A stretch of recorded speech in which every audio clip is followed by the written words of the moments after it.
Washington, evictions can resume nationwide after the U.S. Supreme Court on Thursday night halted the Biden administration's latest attempt at keeping people in their homes as cases of COVID-19 surged due to the highly contagious Delta variant. The court's conservative majority held that the latest pause on evictions issued by the Centers for Disease Control and Prevention on August 3 could no longer be enforced as a legal challenge went forward in the lower courts. The decision affects potentially millions of households where people are behind on their rent, according to statistics presented by the Justice Department. The majority opinion wasn't signed by any one justice as the author, although it's likely all 6 of the court's more conservative members joined the decision. It only takes 5 votes to issue this type of order when a case comes up to the court on an emergency basis. Justice Stephen Breyer, joined by Justices Sonia Sotomayor and Elena Kagan, dissented, making clear where they stood. The justices held that the landlord and real estate industry groups that sued were virtually certain to succeed in arguing that the CDC lacked the legal authority to pause evictions during a global pandemic. Congress had not explicitly given the agency the power to do that, the majority wrote. Instead, the CDC has imposed a nationwide moratorium on evictions in reliance on a decades-old statute that authorizes it to implement measures like fumigation and pest extermination. It strains credulity to believe that this statute grants the CDC the sweeping authority that it asserts, the majority's opinion stated. The White House released a statement calling on any federal, state, and local authorities with the power to stop evictions, as well as landlords, to do so. The Biden administration is disappointed that the Supreme Court has blocked the most recent CDC eviction moratorium while confirmed cases of the Delta variant are significant across the country. As a result of this ruling, families will face the painful impact of evictions, and communities across the country will face greater risk of exposure to COVID-19, Press Secretary Jen Psaki said. It was the second time that a fight over the CDC's efforts to halt evictions as a public health response to a pandemic had reached the Supreme Court. The first time, the government prevailed, although it was a narrow win and one that came with a strong warning that the justices were likely to block any future attempt at a similar federal moratorium on evictions. The Biden administration was poised to allow an earlier version of the moratorium to expire at the end of July. The policy had started in 2020 and Congress and the CDC repeatedly extended it as the pandemic raged. Landlord and real estate industry groups sued, and a federal judge in Washington, D.C., concluded that it was unlawful.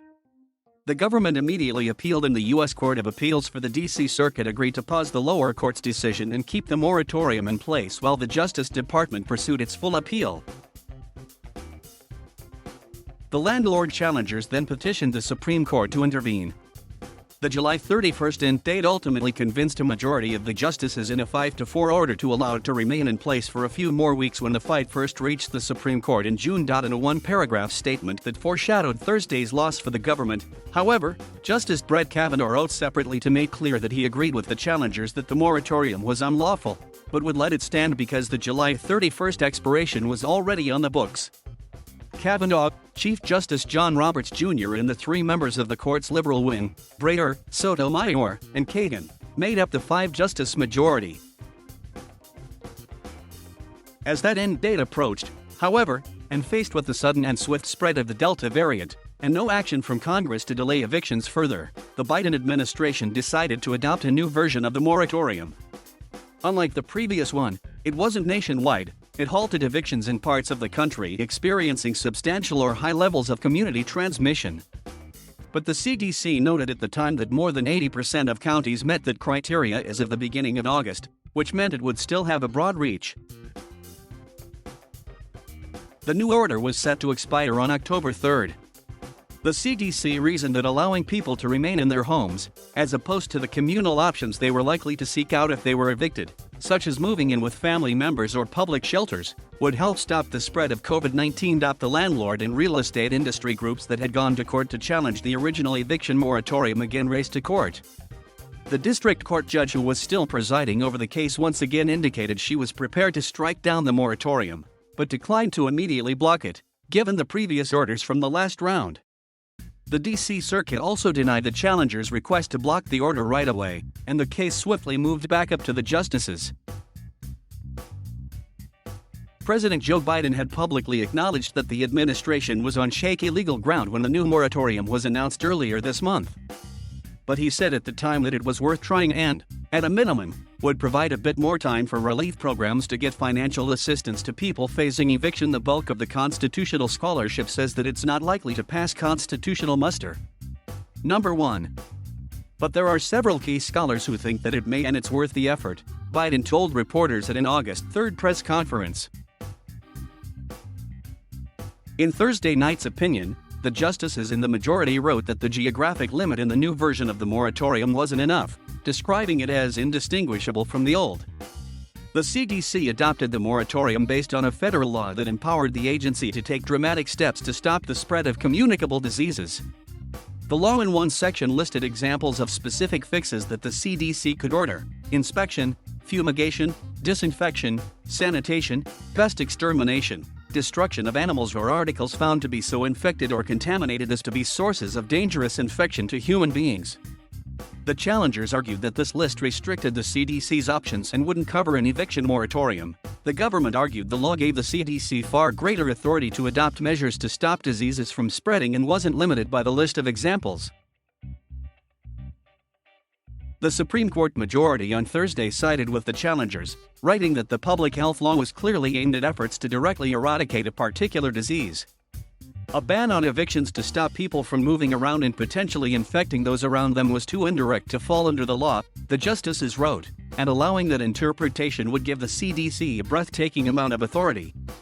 The opinion expressed concern for the loss of income by landlords and said the government's interests in the case had gone down because they'd had even more time to carry out financial assistance programs to renters and were on notice that the moratorium might be coming to a final end. Any future federal eviction moratorium had to be approved by Congress, they wrote.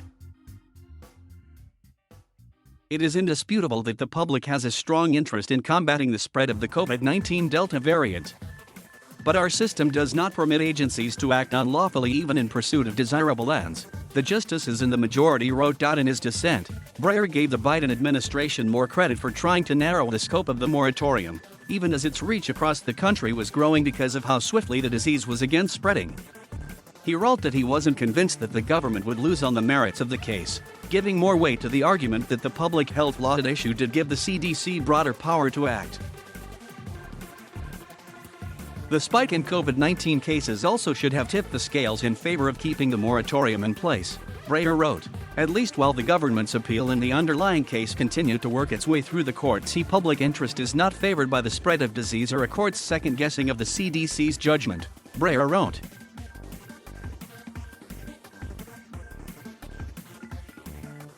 Thank you for watching.